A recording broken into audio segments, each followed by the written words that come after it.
Hello, guys and girls, and welcome to episode 43 of the VR Inside podcast. This is a weekly VR, AR, and MR talk show that is live streamed every Saturday on Nathie's YouTube channel. You can tune into the show live at 7 p.m. in Europe, 6 p.m. in the UK, and 12 midday in Central US. If you missed the live stream, you can catch up with the whole show as I re-upload it every Sunday on my own YouTube channel, Virtual Reality Oasis. Or you can check out the audio-only version, which is available on Google Play Music and on iTunes. If you have any comments, questions, or feedback during the show, please put them in the chat and we'll try to answer as many questions as we can. But if you're new to the show, let me introduce you to the team. First up, this guy in his free time, he loves nothing more than to ride roller coasters through the mythical world of Asgard. Of course, it is Nathie. How you doing, dude? You all right? Yeah, I didn't get motion sick of the roller coaster, so I'm fine. The real MVP. Oh yeah. I had to chase Loki through Asgard to get the hammer back from Thor. So I mean, yeah, I was pretty busy. Sounds like a wild ride. Oh yeah. So next up, if you're in the chat, I want all that are watching this show live to say howdy to Rowdy. How you doing, dude? You all right? Yeah, I'm all right. I mean, that's how I start all of my live streams. You know, everybody say howdy, and then Rowdy appears. You know, that's how I do it. No, I'm all right. You know, it's the sunniest day of the year, I think. Here, 30 degrees. I'm blistering hot, sitting here in my shorts. I am wearing pants this time, so yeah, all is good. Cool. Yeah, it's so funny. It's like it's so hot and sunny outside. You get this like assembly of geeks unite and just want to talk about virtual reality instead of going outside and seeing the real world. Exactly. It's funny. But yeah, it's funny. I got inspiration actually of the howdy, it's Rowdy from your new merch. I just wanted to sort of mention that very quickly as well because you got merch on your channel now. Yeah, I was like, it's nice. hilarious. Like it's like a thing that's saying howdy Rowdy. Like very big letters. I kind of like that stuff. A lot of people liked it, so yeah, it's cool. Yeah, very cool. So if you're in chat, put the howdies in the chat right now. Next up, he's back home in his VR man cave. Our resident VR Twitch streamer is back. Batteries fully recharged after being away on holiday. Isn't that right, Zim5? Maybe. I don't know if fully recharged is right.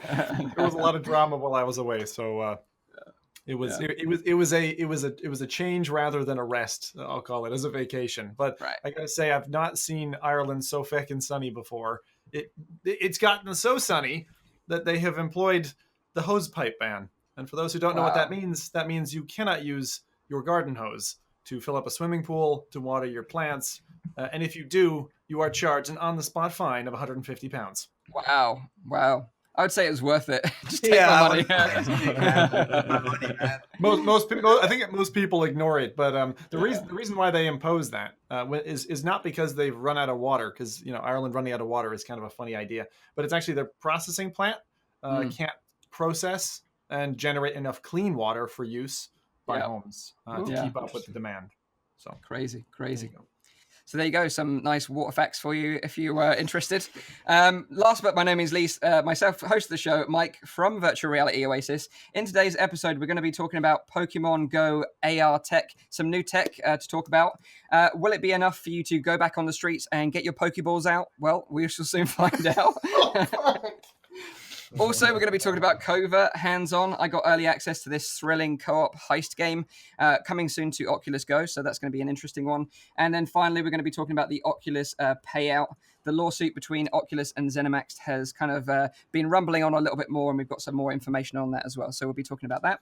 But let's start off with what we've been playing in the metaverse this week, and let's kick it over to Zim first, because you've been sort of playing some...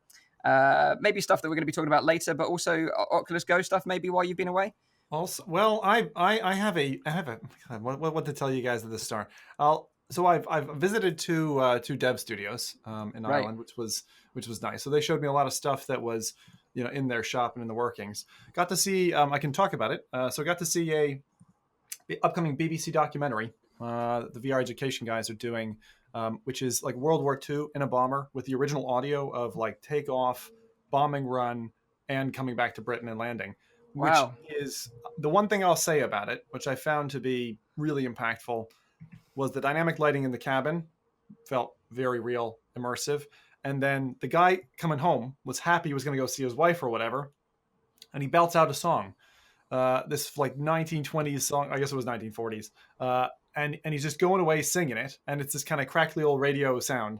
But the way he's moving his head and looking at his partner, his co-pilot, is so fluid. It's just like it felt like I was there. Like that was really nice. So it's like one of these 15-minute kind of experiences. If anyone's done the BBC stuff before, Right. I don't know that they've worked on BBC stuff before. It must have been a different studio, but that one I'd say look out for later this year. I don't know what it's going to be called. I didn't really recognize the battle, but like when they're dropping bombs and Berlin and all that is just lit up with like red, and it's just like this uplit of just bombs and planes going down.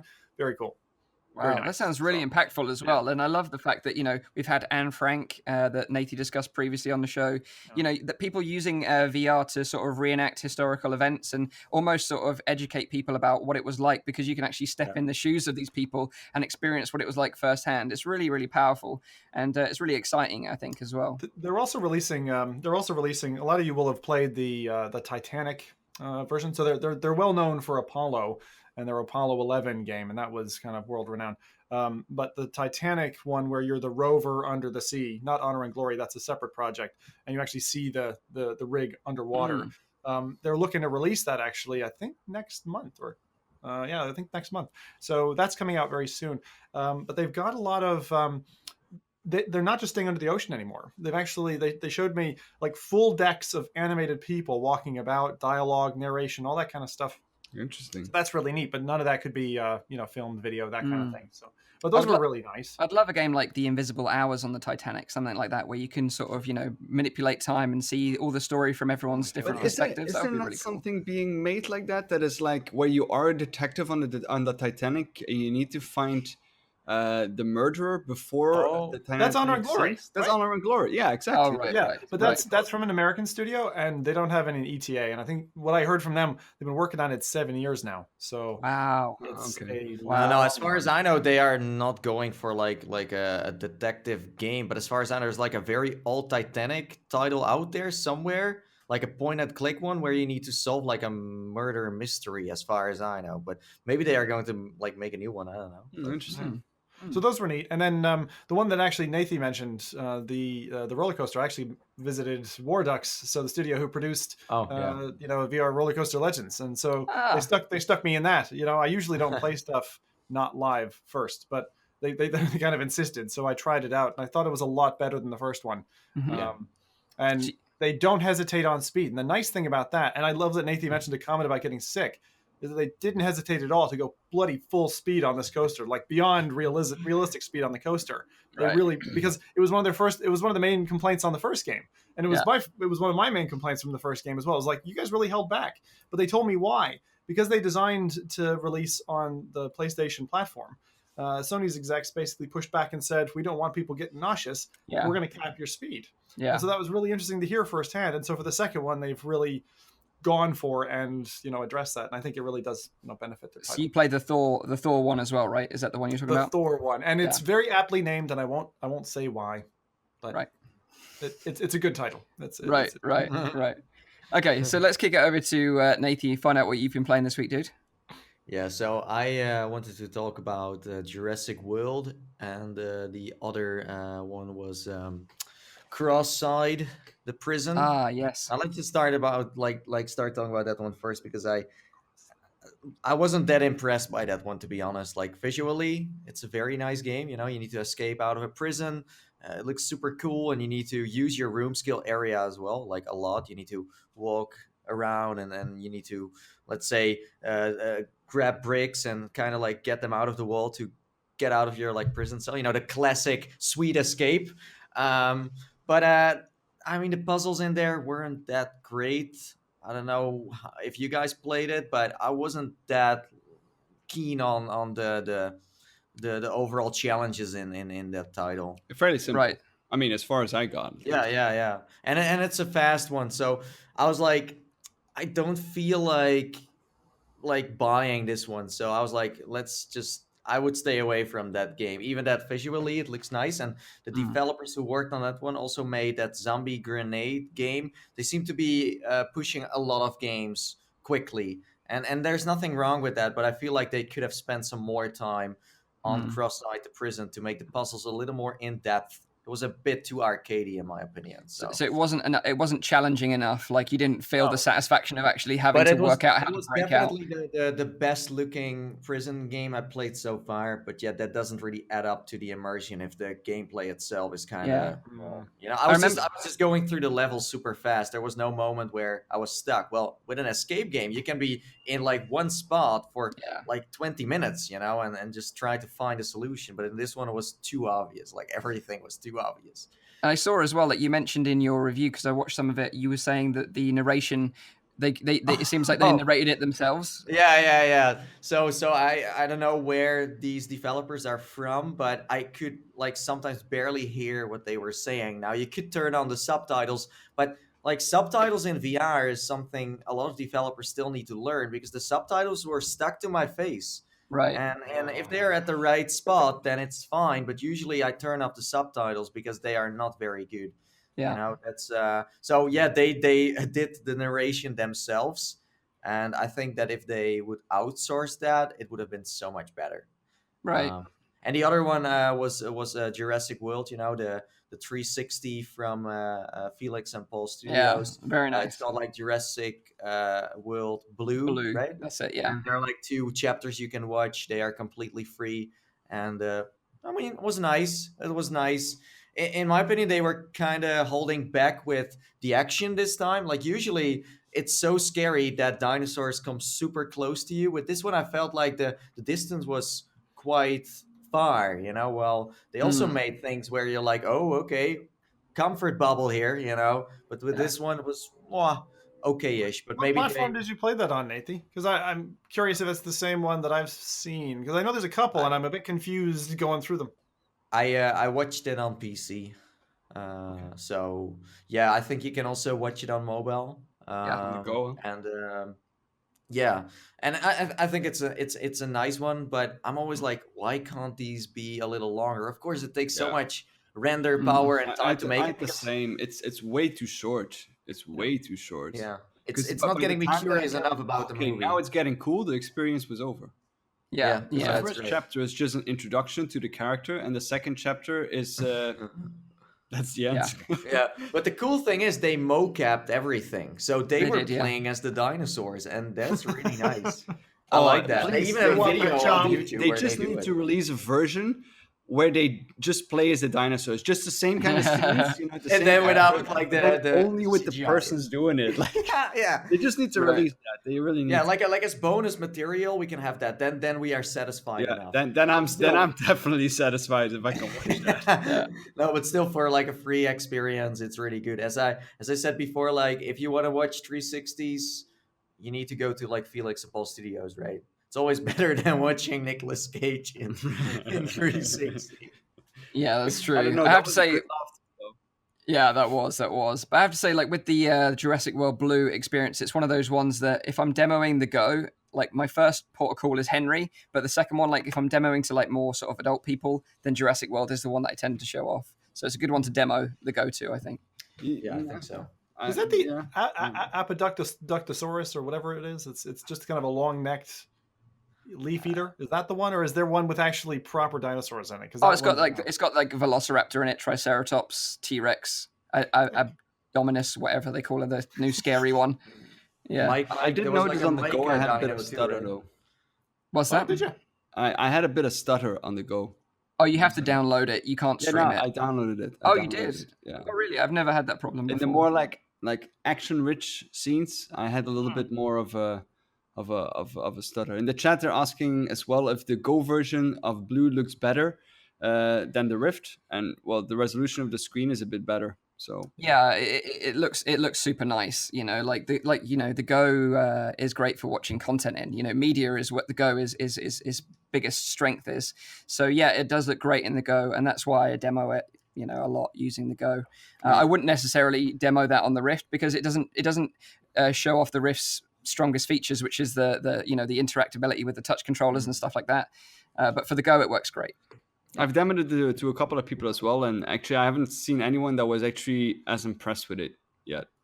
Right, So, right. it's strange. I think it's not scary enough. That's the problem here. You know, you are not getting eaten in VR. Now that's very dangerous. Don't make games where you get eaten. Like that's old VR stuff. Like I have been eaten by many animals, and it's very scary.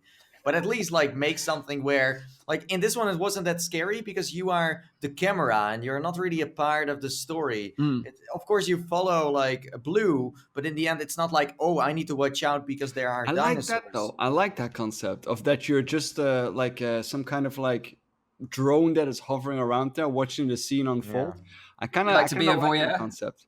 Oh yeah, definitely, Mike. Definitely. That'd be awesome though. That's a great game concept where you just take a drone and you're flying it through like a Jurassic Park type setting. I agree. That would be really neat. But wouldn't it then be cool to be a drone, but then get attacked by dinosaurs because they want to eat the drone or attack it in a way or destroy it, where they're like after you all the time? I mean, that's kind of like I want to get chased in VR by dinosaurs. That's. Well, have you ever seen where they've got like a Siberian tiger, right? Like snow leopard or whatever, a Siberian tiger, and they've got a drone, and they're all just like watching it like that, you know? Yeah. Look at just like eyeballing it. Like think if it was like a pack of raptors, wandering about. I love the fact that every single podcast we end up talking about dinosaurs. or Jumanji, or Halo Recruit. Oh man, yeah. Or that's true. I hate people. Or Valve games. Or Rowdy fanboying on like a Galaxy. 3 confirmed. I mean, yeah. So Rowdy, what have you been playing this week, dude? I've actually not had so much time to be playing any games this week. Also because of the World Cup, heavy supporter for Belgium. Belgium beat England, Mike. So suck it up. It means nothing to me, but I'm sure football fans will be roasting you right now in the chat. Probably.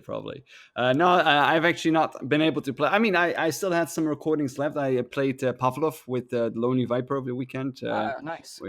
I released that video today, so that was a good fun. I still love playing that game. We downloaded some custom maps. We went into Halo maps and we started playing Halo in virtual reality, which is so much better than the Halo game that actually Microsoft is planning to release. Of course. It's freaking awesome because you can download so many of those custom maps, hop in there. We played like a GoldenEye map. We played those really old, how was it called again, the game? I lost the name of it. But we played Halo maps. We played GoldenEye. So many different stuff. And I had a great fun in that one. And then another game that I also played was Job Simulator, Infinite Overtime. I finally dove into that one. It's been a while, but I actually didn't have the chance yet to check that one out.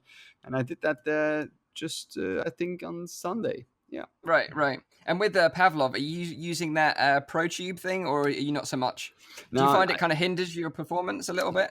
The thing with me is, I think I noticed, I mentioned that already one time, is when I like to like aim down the sight with my head like that, and with the Vive, it's quite bulky. So yeah, I probably need to set it up more correctly, but I'm just not really used to doing it like that. It gets more in the way, and then I know that all of the pro players are playing with one, but I just don't really feel it that way. And it's easier for me because I like to like camp a bit, like sit in a corner and like snipe everyone down. I love doing that. So I really need to get like that really like little bit of motion, and you can get more stability with the ProTube. But I have a feeling like it's like hindering myself just a little bit with the aiming down the sights. And I'm guessing if you're a pro player, you don't even need to aim down the sights. You just fire like from the hip or something. You still get the headshots. It's so funny. Like I was watching some of the VR League, and there were some guys were using like 3D printed ones, some were using like official ones, but a lot of them were using them more so than not. So it seems like but they were playing Onward rather than Pavlov, I guess, which is a bit more sort of long range shots rather than Pavlov is much more like Arcadia. It's much like you die, you're instantly back. You go back in.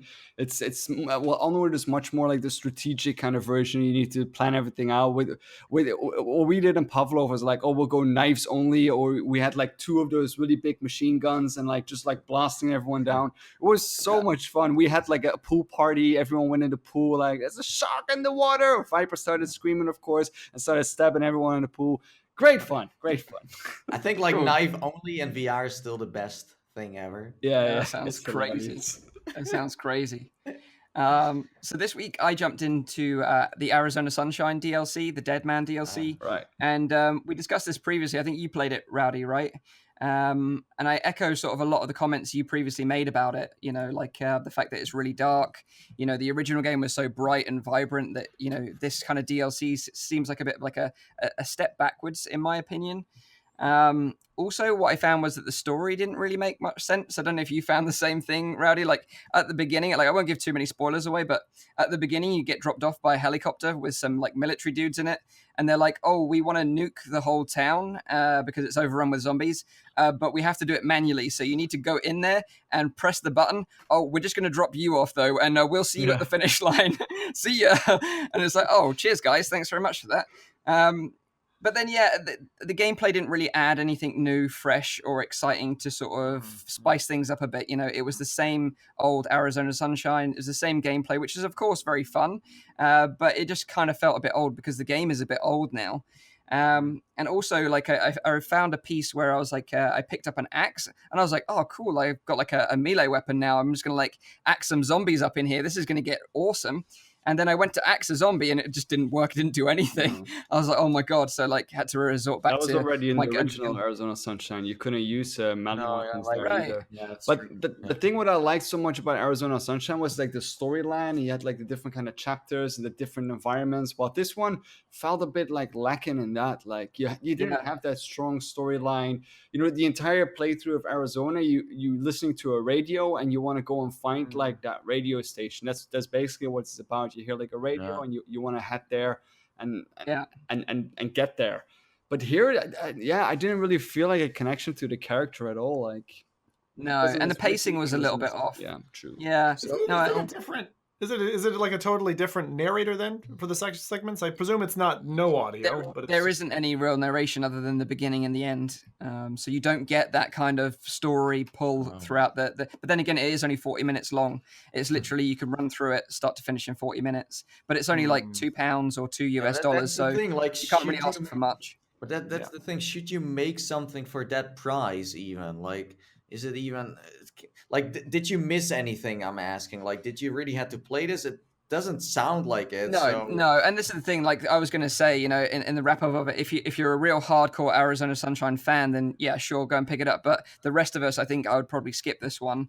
I would be more interested if they said, look, we're working on Arizona Sunshine 2, you know, a fully fledged sequel. Yeah, you know, we've updated the graphics, we've done this, we've added more mechanics in, and this is going to be a new game, and that would have be more exciting for me rather than just it seems like a small cheap addition to the original game. Kind of like they really need to focus on like a new story, because that's what made Arizona Sunshine actually good, that it wasn't just like the general wave shooters that we were getting back then. It was a shooter with a proper storyline from beginning up until end. And even though if you didn't find the story that interesting, it still was a decent story, like from beginning to end. Yeah, I want like a Zoe or a Rochelle type Left 4 Dead character. You know, should give me a female plot line and do something that way, like in a totally different environment. If they were going to do something like that, that's going to be one of the 3 games, right? Who knows? Don't, Nathie. Sorry, I'm not going to trigger Sim, but anyway, like, what do you guys think? Left 4 Dead. What do you guys think is like the best zombie game you can play in VR? For me, that's Killing Floor by far. Like it was the best experience I had.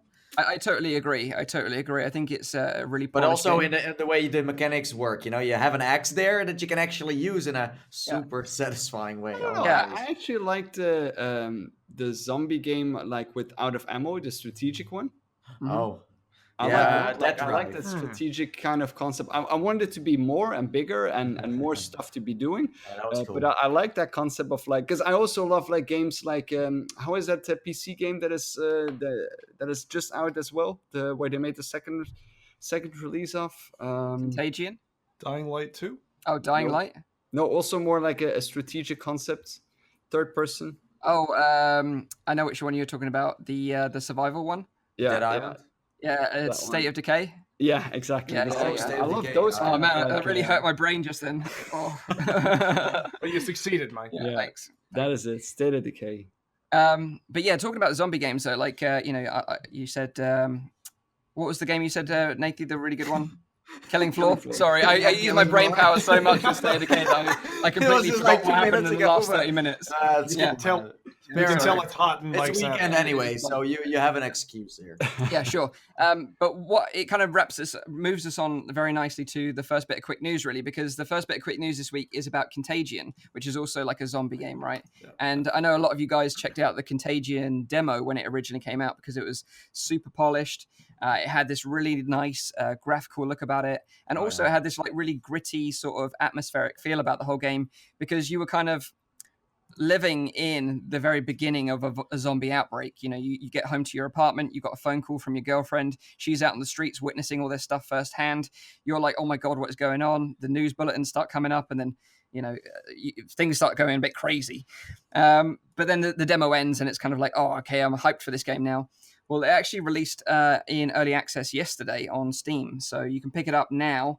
But according to a lot of the initial feedback, especially from the Steam sort of reviews, it's kind of a mixed sort of review bag at the moment. Some sort of positive, some negative. Some are saying there's a lot of bugs, but then again, it is early access game. But also that there's not much more content additionally from the demo. So I don't know that firsthand because I haven't tried it out. I do really want to try it out because I was a big fan of the demo and I think it had something very interesting there. The chat is actually weighing in on here because there are people saying, for example, Minister James Burgeon, he says, anyone try Contagion VR yet? I bought it and returned it after 25 minutes later. It was so janky. It was horrible. Hoping they will fix the bugs and I may pick it up later. But man, it was janky. That's really disappointing because the demo was super polished, I found, you know, and there were some really great jump scares in that as well that really sort of got me going. And I know Nathie jumped as well when that zombie like burst through the door. Yeah. You hyped up so much for that game, Mike. And I tried to play it. They're weighing in on that as well. Oh, really? James Burgeon says, I played the demo too, and I think it was actually better than the release.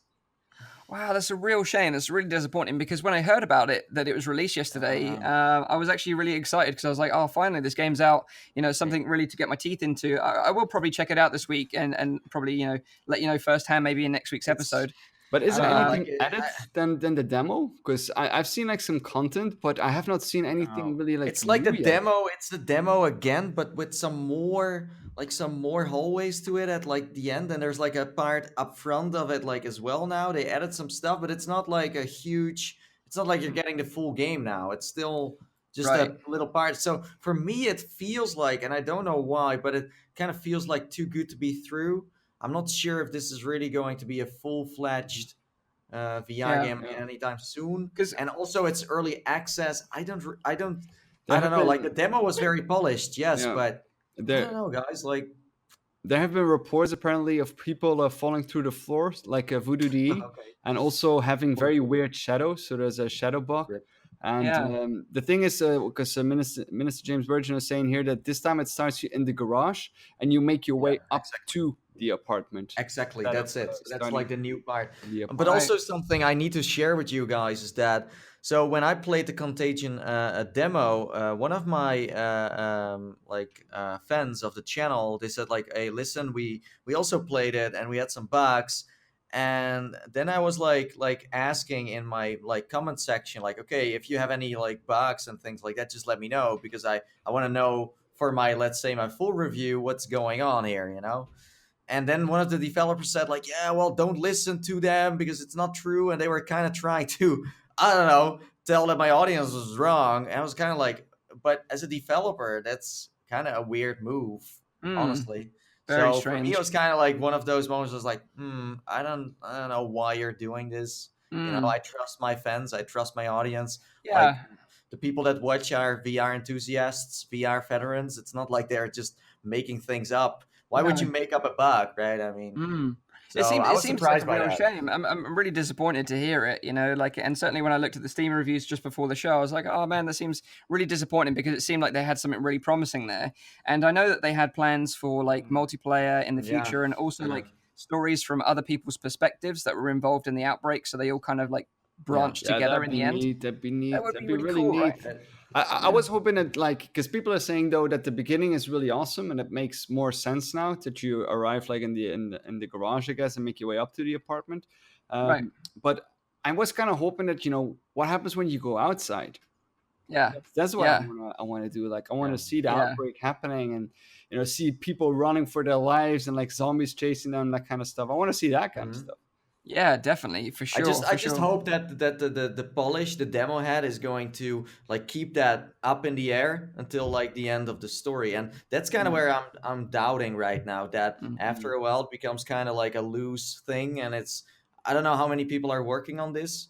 But like let's say the demo itself was nice, but It was. I don't know about the rest. Like I haven't really seen much else, Yeah. but I was like, okay, now the full thing releases or like it's going to be in early access. I expected a little more content wise. So honestly, what I would do is just wait, see what they are updating, look at like the Steam reviews, of course, but also check out the updates the developer is doing. If you see things on Reddit, Facebook, just keep everything like in mind, soak it up, and then decide for yourself if you want to get it or not. Yeah, sure, definitely. And I'll try and play it this week so I can maybe update you guys on next week's podcast as well. Definitely. If you are interested in picking it up, it's like $17.99 in US dollars, $15.49 in British pounds. And it's got 10% on the launch at the moment. But like Nathie said, I'd probably wait up, see what other people are saying first before you jump into it, because it's a bit mixed at the moment.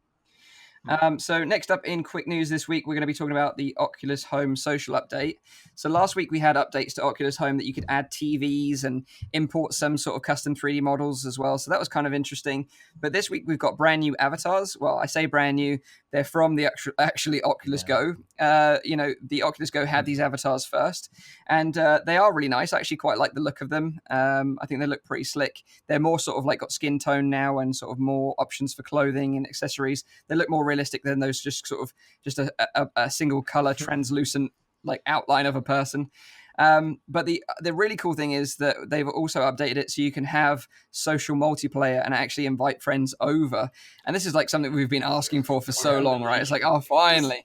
Is that available now, Mike? Because I wasn't sure. Now. I was reading the patch notes and I was like, maybe I need to reinstall this when I get up. So right the now. Dash update version of it's in the beta. So yeah, exactly. You need the Rift Core 2.0 beta update, and you also need to tick the public test channel as well, because this is like right on the bleeding edge. So can you also invite your friends now for a game there, or is that not really a thing just yet? Not yet, but they have actually touched on that, and they said on the official announcement from Oculus, they said over the next several months, we'll be adding more features and depth to make home a great place to spend time with friends, regardless of physical distance, and the perfect jumping off point to explore social VR content together. Coordinated app launch will be coming soon. So that's the one exactly thing what I you're want saying. to know, what about Go users? Can they go from Go to the Rift Home? Will No, that ever there happen? There is, well, I hope so, but there's no cross-platform play right now with Rift and Go users. But the thing is as well, like if you go on Rift right now, you don't get the games that you got on Go either. You don't get like the casual checkers and chess and Simon Says and Boggle, for example. You don't get those. So that's a bit of a shame as well, I think, because that was some of the best fun we had using the Go version, and that's kind of really the best version of it right now is on the Go, which is kind of strange. Funny, yeah.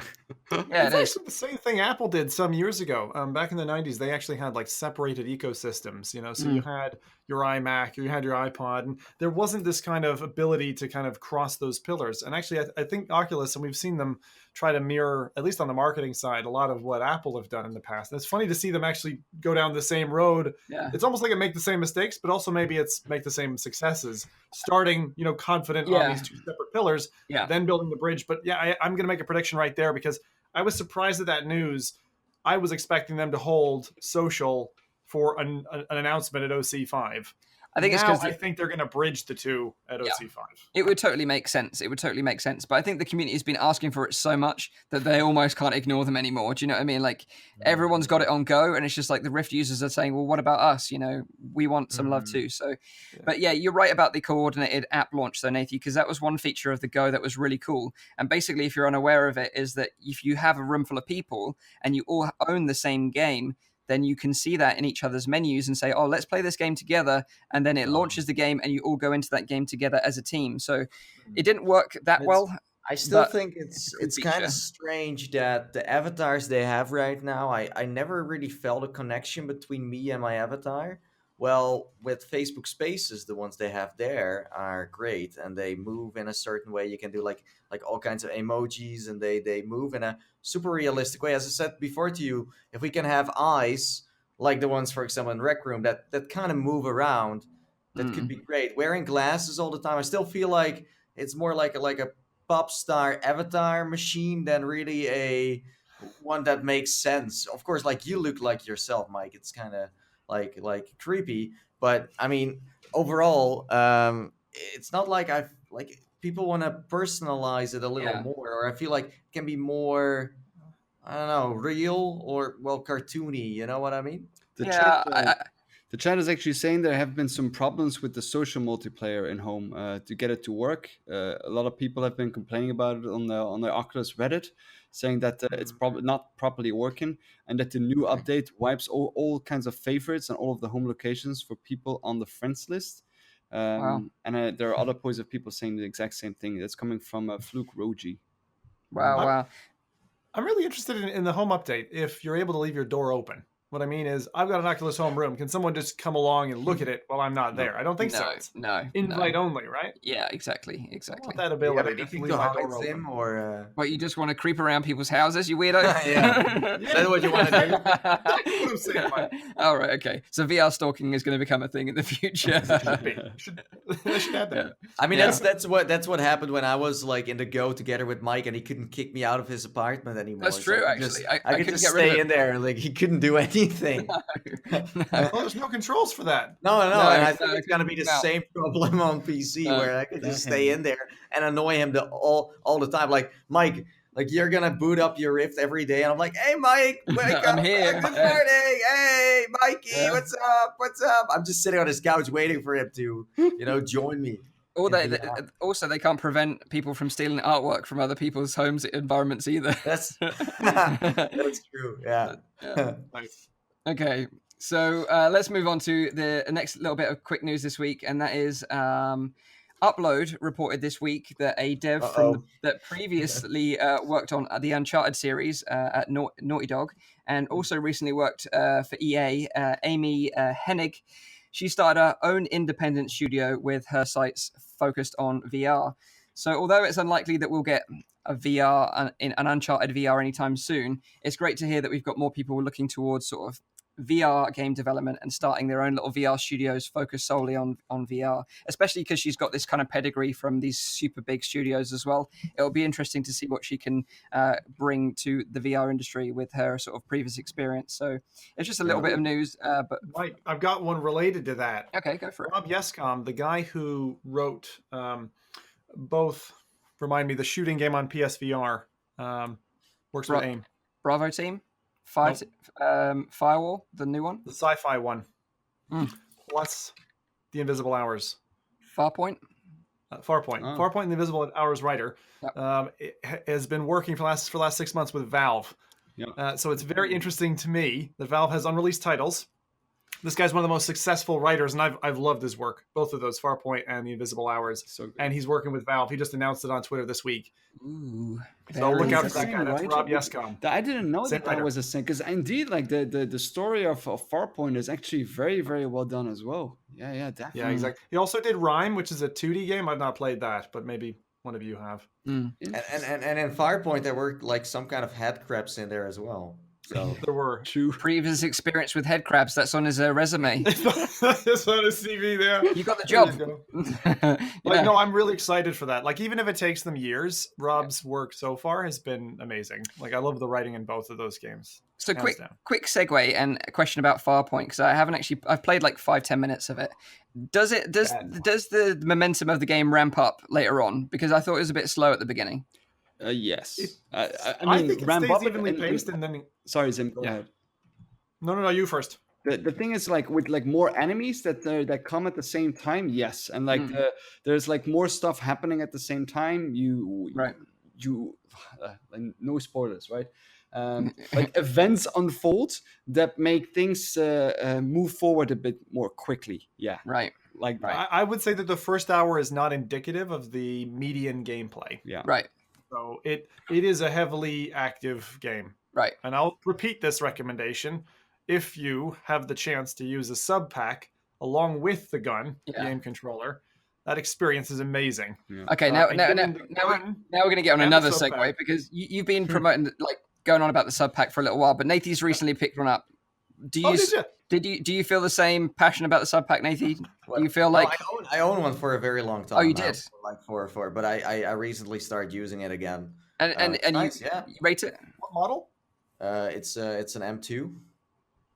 Oh, okay. Subpack M2. That's the same as mine. Yeah, they sent The me backpack one one. like a very long time ago because they wanted me to try it with VR, and Oh, yeah, okay. it works nice. It's nice, Cool. but like talking about the aim controller and talking about games for the aim controller, I think they updated that one Bravo like team. Rainbow Six kind of game. Yeah, Mm. they Yeah. tried to actually revive it. I don't feel like they Yeah. succeeded with that, No. but they tried to kind of like. Someone said, this is a funny one. Someone said like they polished the turd. Yeah, exactly. I think it's still a It's bad still game. a turd in a way. Yeah, you know? exactly. You can roll it in glitter, but it's still a shit at the end of the day. So Yeah, that's it. What do you Exactly actually think that. about, since you just mentioned that you played like the first 5 to 10 minutes of Farpoint? I'm guessing, and you played it indeed with the Farpoint controller. Like, Yeah. what did you think of it? The controller yeah, itself. really nice. Yeah, I thought the controller was all right. It adds to the immersion because you feel like you're actually holding a gun. I don't actually have the move controllers, so I actually thought it was okay. But it felt like I was. It kind of reminded me of Starship Troopers, the movie. That's kind of the vibe I got from the very Definitely. beginning. I really Yeah, like the that's it. controller. Yeah, but now that like we're going to be talking about that other game, Firewall, a little bit in a bit. But I kind of want to go back and play a game with the aim controller to get a bit of practice, maybe before jumping into that, because otherwise you guys are just going to wreck me if we end up playing together. So You should do some. There's also co-op. I think it's something that I've always wanted to do a little bit more of. Farpoint's got co-op as well. Yeah. But the lack of titles. I mean, I've really only I used. didn't like the Farpoint co-op in controller. Farpoint because they did it with like a time base. That was the only way to do it. I did not like that. I want to play just the regular storyline without like all the time based stuff. Yeah. Like, Why isn't there a co-op? Right, like a co-op of the campaign. yeah, Right. exactly. That would be amazing. Yeah, everyone was asking for that on Reddit when it first launched. But Cool. Right. So let's. well worth playing through, Mike. Is the I will go back to it. I will go back to it at some point. I'll just not sleep. Okay, so let's move on to the other bit of quick news because we've got some release dates dropped this week. First up is Marvel Powers United. Unless you've been living under a rock, you'll know about this one. It's basically a 4-player co-op game based on the Marvel sort of universe. You get to play iconic characters such as Hulk, Deadpool, Thor, Rocket Raccoon, to name a few. You team up together and you sort of fight in an arena, taking down bad guys together and working towards sort of like a goal together. Zim's shaking his head, and because I know vividly he didn't really like this one. I remember talking about it at OC4 because that's where we both got to play it together. I am raging eternally, Mike. And you were like, "Oh, what game did you really enjoy at the show?" And I was like, "Oh, there's a few I really enjoyed, but I quite like the Marvel one." And you were like, Oh shit. just shaking your head at me. I was like, "Oh, okay." But you didn't really click with it, right? You didn't really get on with it that much. Yeah. There's very few games that you and I have I think really just gone different directions. Artica 1 was probably the other one. Yeah, Where sure. I'm just like, that's pants, and you quite liked it. Yeah. But this one I felt, as a guy who I played loads of Smite, which is one of those kind of channel based games like League of Legends or things like that. I kind of went into it with that as the expectation from what I'd seen on videos, and then I played it, and it's the kind of game where the AI, the control schema, the fact that you've got all the Marvel heroes, and as a guy who's got hundreds of old Marvel cards, like Marvel Universe was a big thing for me when I was growing up, and to not feel like they're doing it justice, it felt like a mobile game port almost, like that had been brought to the PC platform. To be honest, I have that feeling Really as well. hope- When I watch the trailer, it feels arcadey, quickly put together. Not soul, no soul. Like it feels a bit no empty. gameplay design. Yeah. There's no real differentiating factor. Yes, the different characters do different things, but there's no real attachment to the character. The waves of kind of mindless AI that charge at you, the interactivity. They could really do a game like that, and I think it would work very well. Yeah. That's why I'm so pissed off about it, because they've got. But bearing in mind that was like almost a year ago, so they've had a lot of time. And like, let's be, like Marvel is a huge brand, and I know that Oculus are really keen on this title. They're backing this title as well. So maybe the developers, I think they're called Sanzaru Games. They maybe put some more effort into it and maybe got some more funding, more sort of time to polish it up and make it something. But I do kind of agree with your points, that it feels a bit arcadey, but that's kind of the whole style of the game. I think, it's like an arcade, drop in with friends, wreck some stuff, do these kind of waves together and fight the big boss at the end.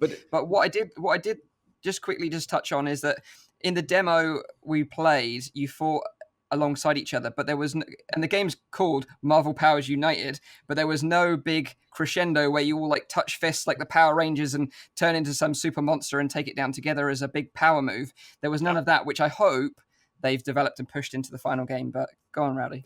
The thing is, like, what I'm wondering is, if you take out the Marvel out of this game, will it still be a proper game?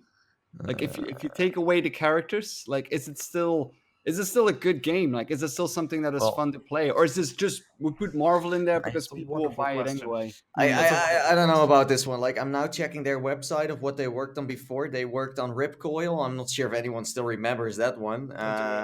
And VR Sparks Challenge, and I think Ripcoil looked pretty cool, but it was like a simple concept. But I don't know, like. You're right. It kind of looks like a mobile VR title, but I think it would be a good time to maybe drop a like arena brawler in VR in a way. But I don't know. Like, I don't know what the purpose is behind this game and why it's dropping now and why they launch it now. And there's so many questions. Well, like I do know Marvel wants to be everywhere in a way, and I think like VR is a good place to be in. But I don't know if this is the first thing we wanted to see from Marvel in the first place. But I know what I would do if I was in charge of this dev studio, right? I would immediately recreate this game. I'd probably clone something like Team Fortress 2, put the Marvel characters with different, very unique abilities, and have team v team stuff. You can do all different types of game modes, but working together in that way. And Mike, the idea that you mentioned, where there's inter-character like connectivity somehow to make you feel like, what's the benefit of VR for this game? Why is this not just a 2D game? Like that teamwork part is very important, where you can combine powers could be so cool. Yeah, like say if you're Rocket Raccoon. Wait to like until it comes out. Like when Mike and I were at Oculus Unwrapped, I also didn't really feel like I wanted to play it. Like I never felt a moment where. Like, I love Marvel, I love, like, superhero stuff, but with this, I don't feel like it. And I also like Guardians of the Galaxy, I'm a big fan, but it's not like I feel like I want to be Rocket in VR. The feeling that I have a little bit is that they put Marvel in there because Marvel is more popular than ever. So let's make something Marvel, and people will like it anyway. Okay, fair enough.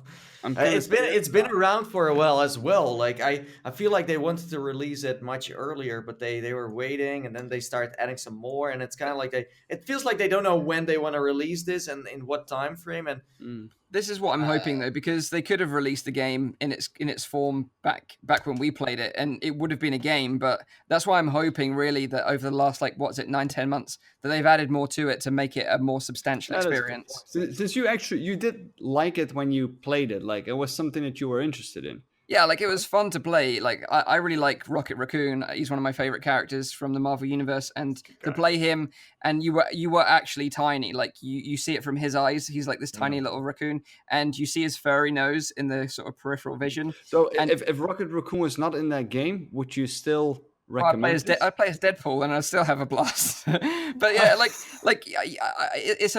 I found it fun to play, especially because it's co-op, and there's not that many co-op games in VR right now where you can team up with other friends, and that's why I had fun with it. And like I was playing with fun people, like I was playing with Caleb from Reality Check VR and C-Top. So we had fun playing it together, but it's whether or not, like you said, Nathie, I understand your concerns about the game because it might not be a fully fledged game. It might be a bit shallow. I wonder, like, let's say the demo you played was like an absolute blast, and it's the same with what is going to come out. But for how long is this going to be fun? For how long are you going to enjoy being Rocket? And for how long is being Deadpool like a great thing? Like they could also... Like, I don't know, like maybe this developer, like I haven't really seen that much from them VR wise. So like if you look at their other titles they made, they were okay, but it's not like, if Insomniac was creating a Marvel game, then that would have been a different story. This is not the biggest VR studio out there that is creating it. So I think the expectations can be a little lower than usual, I think. I got a related point here, just and a question for Nathie as well, because he's probably visited maybe more VR studios than maybe all of us. But a trend that I've noticed and a comment that I've picked up from visiting various teams is that oftentimes the developers of these games don't get time after the day job to actually play VR, and generally don't experience a lot of other VR titles. They come in, that is very they true. develop the game, and they go home and they do something else with their life. They're not like doing VR in the same holistic way that we experience it. You know, we wake up, I have a VR headset on, I go to breakfast, I have a VR headset on, I get on the public transit, you know, going to work, headset still on, you know. Yeah, no, that is very true. It's very true, and I've seen that firsthand. So I wonder if there's a symptom in there. I mean, part of me says it's good to have a developer who's locked away from that and can just listen to their game designer or game producer for the direction where the game's going. But I think if you're in the position of game designer or game producer, you got to play quite a bit. You need to immerse yourself a bit more. And if you're not doing it, it's a kind of a wake-up call to devs to do that. But Nathie, what would you say from what you've what you've felt around the... You're basically talking about experience, and if they played more stuff, they will also kind of like use that to make their own games, you know? Yeah. I think that's true. Yeah. But going back to this Marvel game, you know, what I hope is that it's good and that it's solid and that it's nice and that people can enjoy this for at least a few weeks, because that's the thing with multiplayer. This is not this is like a pure multiplayer, you know. I've been talking about Space Junkies too. I think it's tricky. Maybe this is like, could this be a free one? We don't know yet. Like, it could be a free game, but I feel like it's not gonna be free. It's $40. It's $40. Wow, that's a tough price. I haven't seen a game for that price for a long time. But let's say it's a good one and it books success, then that means that Marvel wants to invest more into VR, and that's what we need, because it's a wait and see title. Nice stuff. Yeah, it is. It's a wait and see title. Yeah. See what happens, and if they do a good job, and then it's a doubter. It's a doubter game. Doubter. So it has been pretty quiet. Like, we haven't really heard much, but we did finally get release date. So it is coming out on the 26th of July, and now they've added Black Panther to the lineup of characters as well. But yeah, nice. One to keep an eye on. Black Panther's in space. Wow. Okay. Sorry. Next up, Firewall also got a release date this week, so PSVR owners will be happy. The hotly anticipated military shooter Firewall has got a release date. So in an interview recently at E3, Adam Orth, the developer from First Contact Entertainment, said that Firewall on PSVR will be releasing very, very, very, very soon. Well, it's not quite that soon, but it is soon enough. It's going to be releasing on the 29th of August. You're going to be able to buy the game digitally, boxed, and also as a pack-in with the PlayStation Aim controller. And I think that's probably going to be the best way to play this game. Like, it's going to be a lot of fun to play with the controller, I think. But if you're not aware of Firewall and you've got a PSVR, then you should definitely check this one out. It's going to be a 4v4 multiplayer tactical first-person shooter. So basically think in your mind of Rainbow Six Siege in VR. That's basically what it is. Yeah, so it looks really cool. It's kind of what Bravo Team wanted to be like, but is actually what it is going to be like. Is it the second only to be bundled with the Aim? So you had Farpoint, and Bravo Team as well. I think there might have been a Bravo Team Aim bundle, but I saw the box art for this one and I was thinking, oh, that's funny. Yeah, I think you're right. There was a Bravo Team one. And there was they had like a basket full of those, and they couldn't really get. But that's what I was going to say. Like, so this is a great thing. And if anyone has a local electronics shop that happens to stock the Aim controller, and they stocked Bravo Team, you can probably pick it up for cheap. I know a few people who picked it up from Farpoint bundles. They dropped to like £20 in the UK. £20? Because I bought it for 80. Wow. Brand new release day, right? So 20 quid for the Aim controller and Farpoint is a fucking great deal. It is. So if you can, keep an eye out for it. Then, and this is coming in August. It's not a bad time to, consider picking up an Aim controller now. And it's one of those games. It's one of those games that I will really want the four of us to play against another four. Like, we should maybe hit up another podcast and say, "Hey, what's up? Podcast war. Bring it on. Challenge podcast them. wars. Podcast, Mike, do it now. Challenge them right now. Tell them that we want to fight them." Yes, I will. I'll put the word out on the streets. Okay. So let's move on to our main topics because we are really running out of time. Yeah, the first one is Pokemon AR tech. So before we move into the tech, do you actually know anyone that still plays Pokemon Go? Any of you guys still play it? I did see someone play today, actually, like in a theater, catching Pokemon. So I was like, oh, okay, that's still... Yeah, and I've some been people even playing like it there's a monument next to my house, and people go there every week to still catch some Pokemons. Like first it was like a group, now it's just one lonely person going Are there. you like hanging out your window going, "Hey kids, get away from my house"? Hey, what are you doing? Ah, I'm recording. Shut up. No, I'm not doing that. You've been playing it this week, Zim? Loads, yeah. Played it all over Cork, and anytime I get a chance, because I live a little bit rural, so Right. Pokemon Go doesn't work too well in my area. So anytime I'm in a city of any nature, I'm Pokemon going it all over the place. And recently convinced my wife to get back into it as well. The best thing is that they just added a friend system. So the little friend code, you can now the main gripe I had with Pokemon Go after about level 20 was that there was no mid game. And I feel like they have at least now delivered some answers to that. So there's kind of achievement-based things where, you need to throw these many catches, catch this many type of this, and then you get a reward. And so they have this kind of packaged reward system, plus the friending. So you can trade within 100 meters of a friend. So if I'm standing near your bike, I can give you my Pikachu, right? Nice. And if you don't have it, gladly accept him. then we'd have to wait a day, and then I could give you another unique one. Okay. It's only one a day, so you can't I can't just flood you loads. Also, when I give them to you, it'll scale down. But anyway, we heard about this AR stuff a little bit earlier, and I think it's really exciting. But I wonder how many people actually use the AR method, because A, it burns battery, and B, it's actually sometimes tougher to catch them because it's a less consistent scene. And so most of my friends don't turn it off. Yeah, and that's what I was going to say, because I got into Pokemon Go quite heavily. I would say that I actually become an addict. I actually drove like 20 minutes away just to catch a Pikachu because I found it on a spawn map somewhere, one of those cheat sort of like apps. And I was super into it, but I never used the AR because, like you say, it burnt through battery. Last thing you want to do is run out of battery when you're trying to catch a rare Charmander or something like that. And, it wasn't that good. But now seeing this new technology, cool. They've kind of been hard at work sort of updating it and playing it around with the tech. And they actually used a sort of technology which they purchased through an acquirement of a company called Matrix Mill, which was a London-based company. Oh. And in a recent blog post, the developers from Pokemon Go said, the Matrix Mill team has come up with novel ideas that push the boundaries of what machines can process, thinking around occlusions and seeing the world closer to the way the human's eyes can see.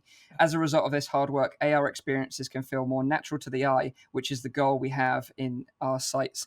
And that's exactly what we're showing you in the video, is probably, where you've got like a Pikachu or a Pokemon running around, but it's actually running behind physical world objects or in between people that are interacting with the real world in front of you.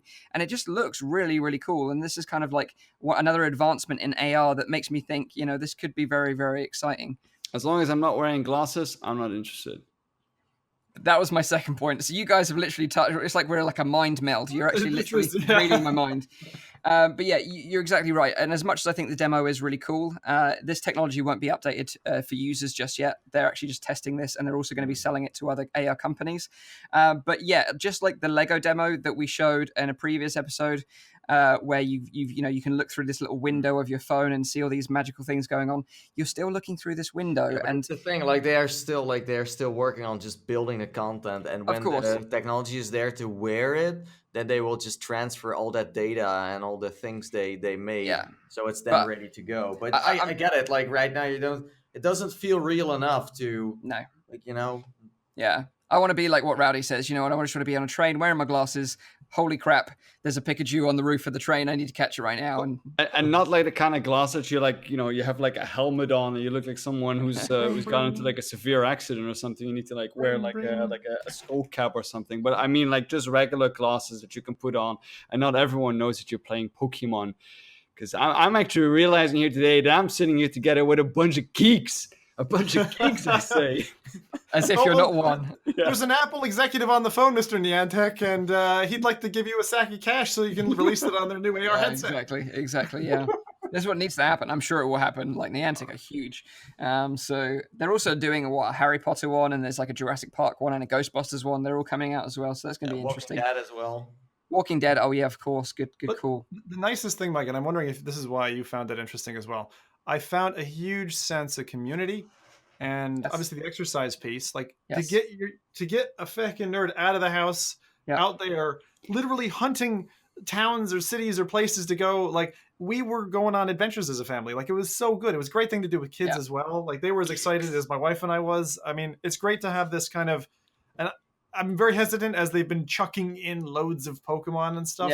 Yeah. It's like, who cares what this 3 bubbles connected with 2 eyebrows is called? I don't care about that guy. But they really have filled in the mid game. So I think the mid game is a lot better, and the social aspect is great. Exactly. I still know 3 people that play it religiously since its launch. Like, they're hardcore fans to the point where they recently moved to another town. This couple that I know that played it, and they met up with like a community of Pokemon Go players in that town, and then they literally just jumped into that person's car. They didn't even know them. They were just rolling around the city picking up Pokemon. It's like, you're literally putting your life in danger with to a Pokemon.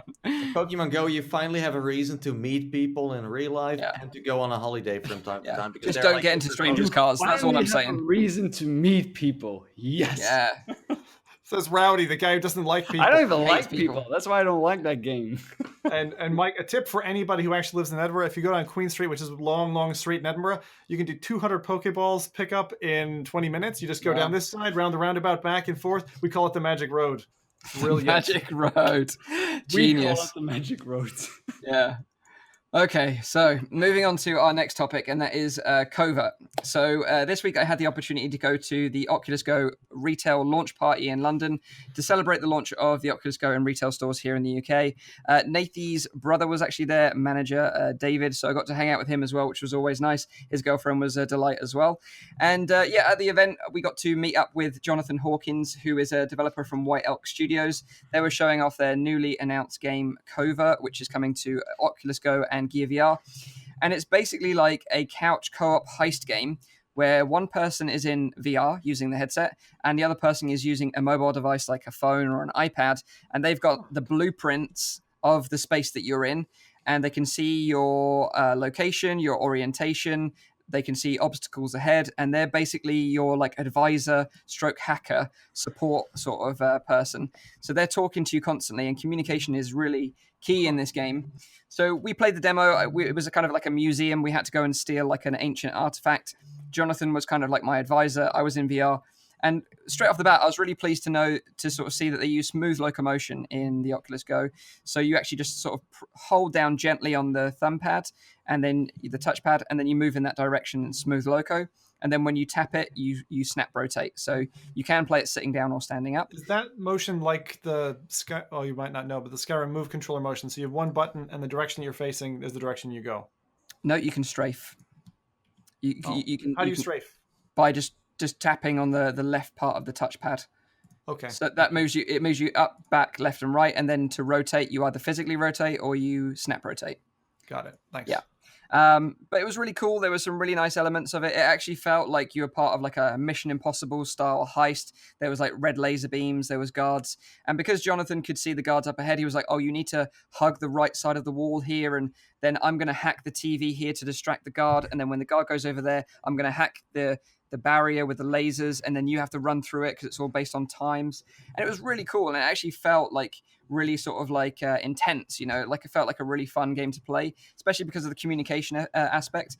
There was one point where I was just like, I'm not going to listen to Jonathan anymore. I'm just going to go off piece and do my own thing. Died instantly. So it really is important to listen to your sort of like hacker and your like ears that are sort of watching it from the ground up, the blueprints. So yeah, it was a lot of fun, and it's one that I was pretty excited to see because they're really sort of doing something different. I haven't really seen that other than sort of like what was that other game, the bomb disposal game? Keep talking, nobody explodes. So you kind of got that social element where one person's in VR, but other people that are around you can also experience. Yeah, there's been a couple of titles like that as well. The thing is, like, can you play it by yourself? No, at all. No, it's one. So it actually sounds to me very much like Black Hat Cooperative. Yes, have any of you played that? Yeah. I've seen it. Yes, it's very similar in that sense. And I love asynchronous games. Yeah. It's one of the best party games. Yeah. And the only limiting factor I would say here is, again, the inability to show the Go content to an audience. Yeah, of course. Yeah, absolutely. You know, like, and that was the thing, you know, I played it, but there was no way, because we know what it's like to record content with the Go, there's no way that I could capture that. So to share it. But yeah, it is a shame, but it is a fun game. And, Sounds good. you know, what I would say as well is you don't necessarily have to have physical like friends. Just saying, you know, you can play with other people around the world because it's an online game. So as long as you've got the code, you can hook up with someone. And as long as you've got a way to communicate, like Discord, Skype, FaceTime, whatever, then you can play the game with anyone in the world, basically. Yeah. So it's a friend code based system. Friend code based system. So the headset app, obviously for the Go, will cost you money. The companion app will be free, and then you can play together with someone anywhere in the world. Okay. So, I got to just implore devs who consider friend codes to give an option for like an OpenSea. The reason why they don't do it typically is that it's like you'll have some predator connect with some child, and then you're screwed legally because they connected through your app. But I hate friend code systems. I'll be honest, because it's such a pain. Thank you Nintendo for introducing that and plaguing the world. But it's only a 4 or 5 digit code though, from what I remember. That's why you need the invite system. Mike and I have been talking about it. They use an Archangel. Oh yeah, like that's a bad example. That's a bad example of like bad sort of invite systems. It didn't work. It works similar to that, but not as bad. Like you actually have a keypad to input the number, so it's quick and easy. Whereas Archangel, you have to scroll through a Rolodex of letters and numbers, and it's painful. It really was painful. Wow. So Mike, since you were like at this event from Oculus, you know, their pop-up store of the Go in London, right? Was there anything else they were showing up? Anything new? Anything spicy? No, so they had because it was mainly for like the public, basically, for complete VR noobs, never tried VR before. It was more catered towards those people than us, the kind of VR veterans. So they were basically just showing off sort of demos of like Coaster Combat, Anne Frank, Melody VR, and some others like Jurassic World. But he was the only developer there, so it wasn't really for developers to showcase their apps or anything like that. It was just that because they had just announced it, and they just announced this partnership with White Elk Studios, they wanted people to check it out. And so it was actually the first time he'd ever demoed it was to me. So it was really cool to check it out. But cool. Yeah. So that is Covert, and it's coming to the Oculus Go later on this year. We don't know when yet. Got a cool logo too. I like the fact that they really simple logo with a bullet coming through, which is part of the E. If you ever see it, Covert. It's really cool. Looks cool. So our final bit of news this week is the Oculus sort of Zenimax lawsuit news. It's been some time now since the original court case whereby Zenimax accused Oculus of stealing their technology, which included key breakthroughs in like software and hardware for virtual reality.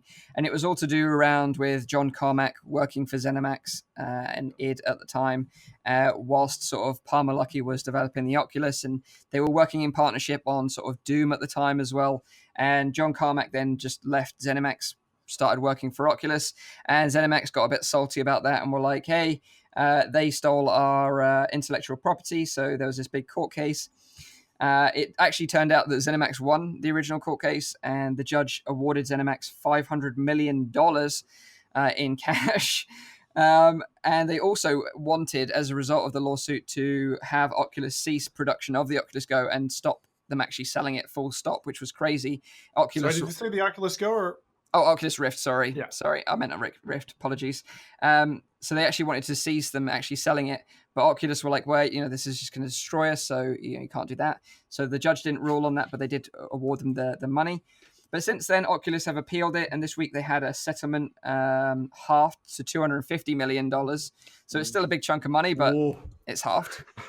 But for Facebook, I'm sure it's like small change for them, so they're like, yeah, whatevs. But it was actually interesting that it was actually proved that there was, and it doesn't sound like much, but it is still a part of the case, that there were 7 lines of code that Oculus that was found in Oculus software that was directly copied from Zenimax. But 7 lines of code in the whole scheme of things, in like the billions of lines of code that were part of like, depends on what those lines of codes are, of course. I mean, of course. 7 lines of codes can be like really, really important if everything directs back to it, and it can be huge. Of course. But we don't know, because like I've never read the case papers or got like super deep into like the case details. I thought you No. did. I mean, Dude, I don't even have time to like play VR games, let alone Like, you read said stuff you're like this. very busy. I think you were doing this then, just reading through all the papers. No, unfortunately not. Oh, I know the basics. I know the basics. Okay. I went through it's- it in quite a bit of detail. So the Yes. reason it's interesting, Mike, I think, is because the statements that Carmack had released at the time were quite vehemently stating that he did not copy any code, and you know, saying that in front of a court judge. You know, it doesn't matter how much it is. If there's a copy paste of anything, that's like a feckin' bullseye for the opposing team. I'm really surprised. Did they mention why it got halved to 250? Just because of an appeal. I don't know the full details. There was a statement from Oculus, Paul Grerel, the Vice President and Deputy General Counsel of Oculus parent Facebook, said in a statement that we've said from day one that the Zenimax case was deeply flawed, and today the court agreed. Today's ruling slashed the verdict in half, granted our motion for sanctions, and fully denied Zenimax's attempt to stop us from selling and marketing our products. He said, though, he continued, this is a positive step forward toward a fair resolution. We will be appealing the remaining claims. Our commitment to Oculus is unwavering, and we will continue to invest in building the future of VR. Good. So yeah, that is the news. So it has been halved. They will continue to fight it out, but for now, you know, Zenimax has 250 million in cash, which is kind of cool, I guess. Yeah, it'll be interesting to see how it goes on. You know, like if they actually win overall, or whether they get sort of, you know, these things take years to sort of resolve themselves. So it'll be interesting to see how things progress.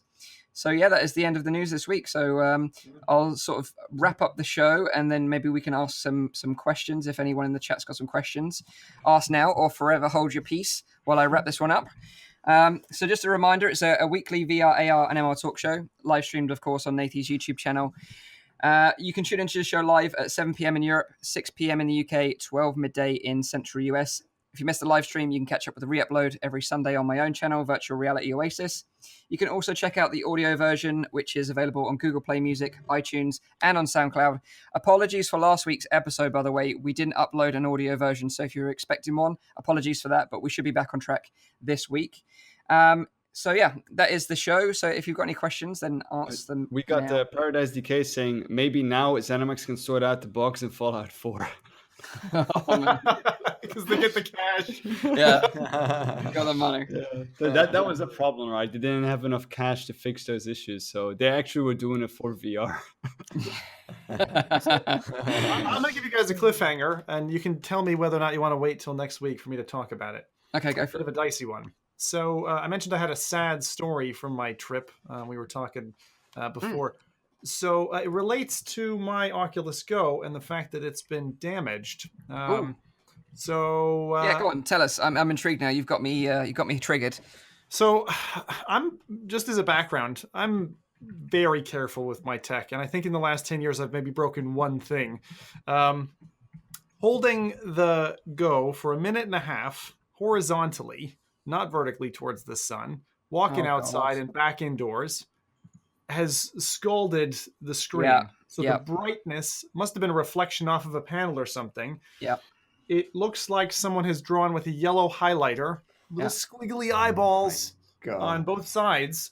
Yeah. I am absolutely shocked at how quickly that damaged it, because literally what I did was I walk outside the back door, walk over to my wife who's sitting in the sunshine, and say, "Hey, honey, do you want to do a photo shoot? Because maybe I can promo for Oculus. Would you mind demoing?" And she's like, "Nah, I don't want to do that right now. I'm doing my thing." I was like, "Fine." Walk back inside, and boom, next day realized that it's got these little things. Like, what's going on?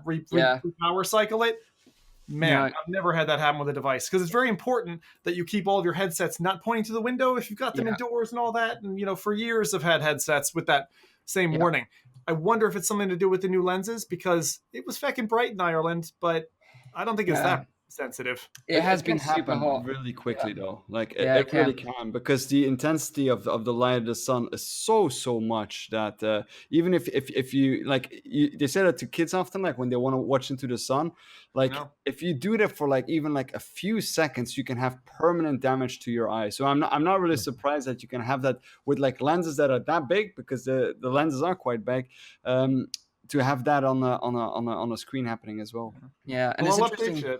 It's interesting you said that, actually, because I had someone contact me, I can't remember, through one of my social media channels with a picture and said, dude, I've got this problem with my Go, and showed me a picture through the lenses, and it looked exactly like what you're describing. And that's exactly what was my conclusion. Like I said, dude, you've had your Go in sunlight and it's burnt the screen. Like, I'm sorry, there's nothing you can do about it. But that's the first time I've actually heard someone close to me like actually have a problem like this before. It's really interesting. They should really provide some like lens caps or something that you can like put over there that you can keep it.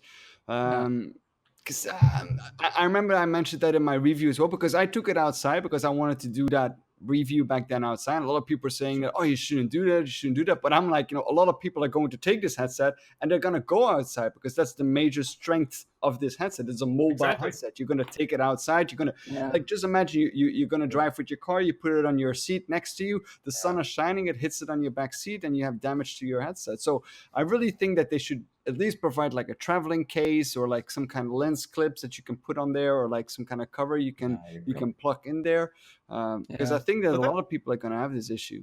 And I'm going to try the warranty route, because I do feel that for a product of this nature, despite the warnings they have, I'm going to look at the exact subtext that they've given. But I'm pretty sure it's kind of their standard same riff text, which is do not leave in a bright area, etc.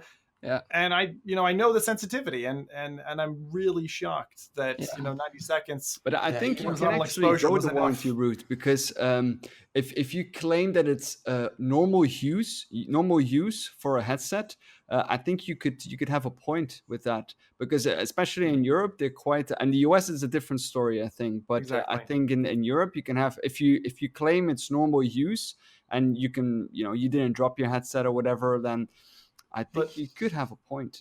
But it's just something, a message I wanted to say. Obviously, it's a sad thing, because I love my tech, and I'm like, oh God, so there was that, and then my wife dropped her Android phone, so it was a bad tech holiday. Two breaks in one go. But I think people need to know about it, because that level of sensitivity, I mean, that's scary, actually. Yeah, it's an important message to share. Like I use a case, like when I take it out, and I know you do as well, Zim. But I do know that the community as well of sort of 3D printed lens covers. I've seen those as well. They're probably on Thingiverse, so if you've got access to a 3D printer, you could 3D print a protector. But yeah, it's a sad story. It's sad to hear it happen, but a good warning out there for others listening. Usually, if you make a small mistake, having it like in the sun and even like Zim was just moving around quickly, carrying it for a second. It's moving all over the place, and then it's damaging that fast. I feel like we need little prayer emojis in the chat. A little prayer. Everyone pray. Little prayer for Zim's Oculus Go. Soon we have like labels on headset where it says like this is for indoor and outdoor use. Maybe, I don't know. Yeah. So do you think you could use it still, or do you think it's completely written off? I mean, if I was 9-year-old and someone handed me this thing, no, it's not too bad. It's not too bad. Do you notice it in games? Will I be able to use it? No, because I fucking can't stand a dead pixel. I'm one of those kinds of guys. Like I had a pixel on my Nintendo DS one day that was like an always on stuck pixel. It was like red. Once you see it, it never goes away. So that's the level of it. But in terms of the size on the screen, it's less than 5% of the screen covered. It's literally just like a little tracing. Like if you were in Tilt Brush and you took a highlighter pen and you went woo with like little highlighter nipples. That's I feel awful for you. On everything. Awful. They're trying to play augmented reality augmented empire, and you see that through it. But there you go. Thank you for the sentiments, gents. Bless you and your Oculus Go. Right, so that is the end of this week's show. I hope you guys and girls have enjoyed this one. We've obviously had a laugh, like we always do, with this crazy bunch.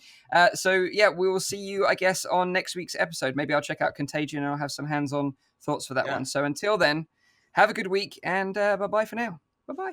See ya. Bye-bye.